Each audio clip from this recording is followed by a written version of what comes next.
আমার ছেলে প্রত্যেক দিন খালি রুটি রুটি রুটি। আজকে ওকে জব্দ করব আমি।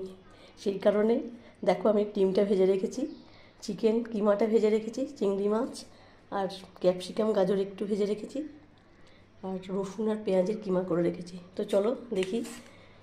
তেলটা আমার হয়ে গেছে। তো ছোটোবেলা থেকে এইভাবে ওকে অনেক চালাকি বুদ্ধি করে সব কিছু আমি সবজি থেকে শুরু করে সব অন্য রকমভাবে খাওয়াতাম। তো এখনও কলেজে পড়ে এখনও এরকম অ্যাপ্লাই করতে হবে এটা ভাবিনি। তো এখনও দেখি করে আজকে কী করে। এরপর আমি সসগুলো দিয়ে দেবো, সয়া সস আর চিলি সস।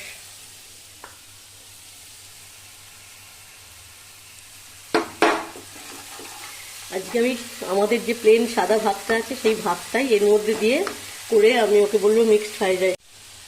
তো দেখো এগুলো আমার হয়ে গেছে, আমি ভাতটা আস্তে আস্তে দিয়ে দিচ্ছি। এবার প্রত্যেক দিন খালি রুটি রুটি একদম ভালো লাগে না, ভাত বললেও ভাত খাবে না, তাই ভাতটাকেই আমি এইভাবে করে এটা আমি বানাতে বানাতে হঠাৎ করে দেখছি আমার ছেলে রান্নাঘরে চলে এসেছে। হঠাৎ করে এসে আমাকে বলছে, তুমি মোটা চাল দিয়ে এটা কি করছো? বললাম ভাই মোটা চাল তো নয়, এটা তো এমনি নর্মাল যে রাইসে করি সেটা। বলছে তুমি মিথ্যা কথা কিন্তু একদম বলবে না, আমাকে কিন্তু আর তুমি চালাকি করতে পারবে না আমার সঙ্গে।